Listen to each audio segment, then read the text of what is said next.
சிநேகன் அவர்களோட வீட்ல கட்டுக்கட்டா பணம் இருந்திருக்கு அப்படிங்கிற செய்தி தான் சமீபத்தில வெளிவந்திருக்கு. அந்த பணம் எவ்வளவு? எப்படி இவ்வளவு பணம்? எதற்காக யூஸ் பண்றாரு? அப்படிங்கிறதெல்லாம் தான் இந்த வீடியோல நம்ம பார்க்க போறோம். பிரபல பாடலாசிரியர் சிநேகன் அவர்கள் நம்ம எல்லாருக்கும் நன்கு பரிச்சயப்பட்ட ஒருத்தர் தான். பிக் பாஸ்ல கலந்துக்கிட்டாரு. சமீபத்தில தான் பார்த்தீங்கன்னா, அவருக்கு குழந்தை பிறந்திருந்துச்சு. இந்த ஒரு நியூஸ்க்கு அப்புறம் சோசியல் மீடியால ரொம்பவே ட்ரெண்டிங் கப்புள்ஸா இருந்து வந்துட்டு இருக்காங்க. தொடர்ந்து அவங்களோட லைஃப்ல நடக்கிற ஏகப்பட்ட விஷயங்கள் வெளிவந்துட்டு இருக்கு. அந்த வகையில சமீபத்தில தெரிய வந்திருக்கிறது என்ன அப்படின்னா, பாடலாசிரியர் சிநேகன் அவர்களோட வீட்ல இருக்கக்கூடிய பீரோல கட்டுக்கட்டா பணம் இருந்திருக்கு. "என்னப்பா சொல்ற?" அப்படின்னு கேட்டிங்கன்னா, அவர் என்ன பண்ணுவாரு அப்படின்னா, எப்போதுமே அவர் வீட்ல ஒரு குறிப்பிட்ட பணம் வச்சிருப்பாராமா. அது எதற்காகனா, திடீர்னு ஒரு எமர்ஜென்சினா நம்மளால பேங்க்ல போயிட்டு எடுத்துக்கிட்டோ, இல்ல ஏடிஎம்ல போய் நின்னு எடுக்கிறதோ முடியாது. நம்ம கையில பணம் இருக்குது எப்பவும் சேஃப்ன்னு நினைக்கக்கூடிய ஒரு ஆள். அத தாண்டி இன்னொரு விஷயம் என்ன அப்படின்னா, அவர் ஒரு பிரபல பாடலாசிரியர் அப்படிங்கிறதுனால நெறைய பேர் அவர பார்க்க வருவாங்க. அவர்கிட்ட ஹெல்ப் கேட்பாங்க. அந்த மாதிரியான டைம்ல அந்த பணத்திலேருந்து ஒரு சில விஷயங்கள் அவங்களுக்கு எவ்வளோ தேவையோ அத எடுத்து குடுப்பாராமா. இப்ப அதே மாரி தான் பார்த்தீங்கன்னா, அந்த பணத்த எடுத்து வச்சிருந்திருக்காரு. அதெல்லாம் தாண்டி இன்னொரு முக்கியமான விஷயம் என்ன அப்டின்னா, அவங்களோட மனைவிக்கு இப்ப தான் குழந்தை பிறந்திருக்கு.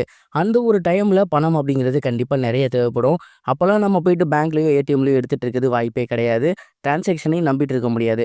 ஸோ, அவரு பல்க்கா ஒரு அமௌண்ட்ட அவர் வீட்டு பீரோல எடுத்து வச்சுட்டாரு. அந்த ஒரு அமௌண்ட்ட பார்த்தீங்கன்னா, அவரு முழுக்க முழுக்க அவங்க மனைவியோட பிரசவ செலவுக்காக யூஸ் பண்ணியிருக்காரு. அதுபோக மீதம் இருக்க பணம்லாம் எதுக்கு அப்டின்னா, பிரசவத்துக்கு அப்புறம் கண்டிப்பா அவங்கள பார்க்க நெறைய பேர் வருவாங்க. அதே மாரி ஹெல்ப் கேட்டும் நெறைய பேர் வரதுக்கு வாய்ப்புகள் இருக்கு.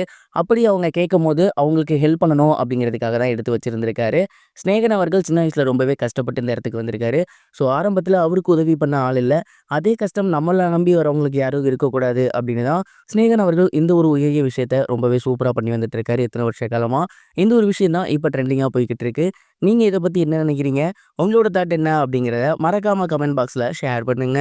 இது ஒரு புறம் இருக்க, பிரபல காமெடி நடிகையான அறந்தாங்கி நிஷா அவர்கள் சமீபத்தில அவங்க வீடு ஒண்ணு பால் காய்ச்சிருக்காங்க. அப்போ ரொம்பவே எமோஷனலா நெறைய விஷயங்கள் பேசியிருந்தாங்க. ஆரம்பத்தில நான் வாய்ப்பு தேடி சென்னை வந்திருக்கும்போது, நெறைய பேர்கிட்ட நாங்க போய் வீடு கேட்டிருந்தோம். அப்ப நெறைய பேர் நெறைய கண்டிஷன் போட்டிருந்தாங்க. அதுலயும் ரொம்ப மனசு நோகுற மாரி இருந்த ஒரு சில விஷயங்கள்னா, முஸ்லீம் சமூகம்னா நாங்க வீடு தர மாட்டோம் அப்படிங்கிற மாரி சொல்லியிருந்தாங்க. என்னால ஜீரணிக்கவே முடியல. அதுக்கப்புறம் ரொம்ப கஷ்டப்பட்டு ஒரு வீடு கிடைச்சிச்சு. அந்த வீட்ல தான் இருந்தோம். அப்புறம் நெறைய மக்கள் என்டர்டெயின் பண்றதுக்கான வேலைகள பார்த்தோம். அதற்கான ஒரு கூலி இன்னைக்கு கிடைச்சிருக்குன்னு நம்புறேன். சென்னையில இடம் வாங்கி நான் வீடு கட்டி இன்னைக்கு பால் காய்ச்சிருக்கேன். எங்க அப்பாவோட பேர தான் நான் வச்சிருக்கேன். நம்ம எங்க தோக்குறோமோ, அங்க ஜெயிக்கிறது தான் மிகப்பெரிய ஒரு வெற்றி அப்படின்னு நான் நினைக்கிறேன். சென்னையில ஒரு காலத்துல வீடே இல்லாம நான் வாடகைக்கு அவ்வளோ கஷ்டப்பட்டேன். ஆனா இப்ப ஒரு சொந்த வீடு வாங்கியிருக்கேன், பால் காய்ச்சிருக்கேன் அப்படிங்கும்போது, என்னால நம்பவே முடியல.